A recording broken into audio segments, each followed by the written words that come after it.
کس طرح اللہ کی دوستی کو اختیار کیے ہیں، کس طرح اللہ نے ان کو اپنا دوست بنایا ہے، تو ہمیں معلوم ہوگا جب ہم محاسبہ کریں گے کہ یہ لوگ جس کو اللہ کی دوستی سمجھتے ہیں وہ کس انداز کی دوستی ہے، اور ہم جس کو اللہ کی دوستی سمجھتے ہیں وہ کس انداز کی دوستی ہے۔ بزرگوں، اللہ تعالیٰ کے فضل و کرم سے آج دور حاضر کا مسلمان اللہ ماشاءاللہ ہر کوئی اولیاء اللہ کا مانتا ہے، اولیاء اللہ کا تذکرہ کرتا ہے، اولیاء اللہ کی بارگاہوں پر جاتا ہے، ان سے مستفید ہونے کی کوشش کرتا ہے، لیکن کوئی یہ غور نہیں کرتا کہ وہ کیسے اللہ کے ولی بنے ہیں، کیسے اللہ کی دوستی کو اختیار کیے ہیں۔ ہم اہل طریق ہیں، ہم یہ غور کرنے کی کوشش کرنا کیسے ہمارے آقا اللہ کے ولی بنے ہیں، اللہ کی دوستی کو کیسے اختیار کیے ہیں، تو ہمیں پتہ چلے گا کہ کیسے اللہ کی دوستی کو اختیار کیا جاتا ہے۔ بزرگوں اور دوستوں، لیکن آج کا مسلمان یہ سمجھتا ہے کہ جو اللہ کے ولی ہوتے ہیں وہ پیدا ہی ولی ہو کر ہوتے ہیں۔ ہمیں یہ سمجھنے کی ضرورت ہے کہ جتنے بھی اولیاء اللہ اس دنیا میں آئے ہیں، کسی کو بھی اللہ نے وہابی ولایت عطا نہیں کی، اللہ ماشاءاللہ بہت ہی کم لوگ ہیں جنہیں اللہ نے پیدائشی ولی بنا کر پیدا کیا، وہابی ولایت عطا کی ہے۔ لیکن اکثریت کو اگر دیکھیں تو ہمیں معلوم ہوگا کہ جتنے بھی اولیاء کرام آئے ہیں سب کو کسب کے ذریعے ہی اللہ تعالیٰ نے اپنی دوستی عطا فرمائی ہے۔ وہ کسب کیا ہے؟ اگر ہم اس کا محاسبہ کریں گے تو ہمیں پتہ چلے گا ہم بھی اللہ کا دوستی کو، اللہ کی دوستی کو، اللہ کے ولایت کو پا سکتے ہیں۔ بزرگوں اور دوستوں، وہ کسب کیے ہیں تو کس چیز میں کسب کیے ہیں؟ دنیاوی معاملات میں یا کسی اور معاملات میں کسب نہیں کیے ہیں، بلکہ وہ کسب کیے ہیں تو علم میں کسب کیے ہیں۔ اور جو بندہ علم میں کسب کرتا ہے اور علم کے ساتھ ساتھ عمل پیرا ہوتا ہے اس علم میں، تو اللہ تعالیٰ اس بندے پر فضل فرما کر اس کے لیے اپنی ولایت کے دروازے کھول دیتا ہے۔ لیکن ہم پر افسوس ہے بزرگوں کہ آج ہم اس علم کو بھی نہیں سمجھ رہے ہیں۔ آج ہم علم سنتے ہی یہ گمان کرتے ہیں کہ نماز کا علم، روزے کا علم، زکوٰۃ کا، حج کا علم، ہاں یہ علم تو ہے، اور اگر اس سے بھی زیادہ اگر کوئی سوچے علم میں تو وہ یہ سوچتا ہے کوئی مفقہ ہے، کوئی منطق والا ہے، کوئی فصاحت و بلاغت کرنے والا ہے، یہ علم ہم گمان کرتے ہیں۔ لیکن بزرگوں، یہ علم تو ہے لیکن یہ بس ایک فرع علم ہے۔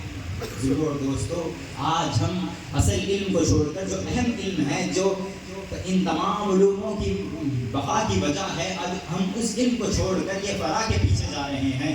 یہ فرع علم کو حاصل کر ہم یہ سمجھ رہے ہیں کہ اس فرع علم کے ذریعے ہم اللہ کے قرب کو پا سکتے ہیں، اللہ کی دوستی کو پا سکتے ہیں۔ لیکن کوئی بھی فرع علم، صرف فرع علم حاصل کر اللہ کی دوستی کو نہیں پا سکتا میرے عزیز دوستوں۔ تو وہ بزرگوں، وہ حقیقی علم کیا ہے؟ وہ حقیقی علم اسلام کا سب سے پہلا رکن کلمہ توحید لا الہ الا اللہ محمد رسول اللہ ہی ہے۔ بزرگوں اور دوستوں، جیسا کہ ہمارے شیخ ہم کو کلمہ طیبہ کی تعلیم اتنے دنوں سے سکھلا رہے ہیں کہ کلمہ طیبہ کے دو رکن ہیں، ایک اقرار، دوسرا تصدیق۔ اقرار زندگی میں صرف ایک مرتبہ کرنا فرض ہے، لیکن تصدیق کے متعلق ہمارے شیخ فرماتے ہیں کہ ایک بندے مومن کو کلمے کی تصدیق ولادت سے لے کر منہ پر کفن آنے تک فرض ہے، کیونکہ خود باری تعالیٰ ارشاد فرما رہا ہے کہ فَعْلَمْ أَنَّهُ لَا إِلَهَ إِلَّا اللَّهُ، تو جان کہ لا الہ الا اللہ کیا ہے۔ اس میں اللہ تعالیٰ ہم کو حکم دے رہا ہے، اختیار نہیں دے رہا، اور یہ حکم فرضیت کے برابر ہے۔ بزرگوں اور دوستوں، یہ کلمہ طیبہ کا علم جو حاصل کرتے ہیں، یہ کلمہ طیبہ کا جو تصدیق ہے، اگر ہم وہ حاصل کریں گے تو ہم بھی اللہ کی دوستی کو اپنا سکیں گے۔ لیکن یہ کلمہ طیبہ کا علم، یہ کلمہ طیبہ کی تصدیق اتنی آسانی سے ہمیں ملنے والا نہیں ہے میرے عزیز دوستوں۔ یہ وہی کلمہ طیبہ ہے جس کی تعلیم ہمارے آقا محمد رسول اللہ صلی اللہ علیہ وسلم نے اپنے صحابہ کو تقریباً 20 سال تک مسلسل دی ہے۔ یہ وہی کلمہ طیبہ ہے جس کی تعلیم کے حصول کے لیے ہمارے آقا پیر نوری علیہ الرحمٰن نے اپنے پیر کے در کی تقریباً 20 سال تک جانب کشی کی تھی، اپنے پیر کے 10 سال تک مسلسل اپنے پیر کی صحبت جلیلہ سے فیضیاب ہوئے تھے۔ یہ وہی کلمہ طیبہ ہے جس کے متعلق پرسوں ہمارے شیخ فرمائے تھے کہ ہمارے دادا پیر میرے والد محترم حضور خطب المشائخ رضی اللہ تعالیٰ عنہ فرماتے تھے کہ اگر کوئی اس علم حاصل کرنا چاہتا ہے تو اس کو اپنی زندگی کے تقریباً 40 سال اس علم کے لیے، کلمہ طیبہ کے لیے وقف کرنے پڑیں گے، تب کہیں جا کر کوئی اس علم کو حاصل کر سکے گا۔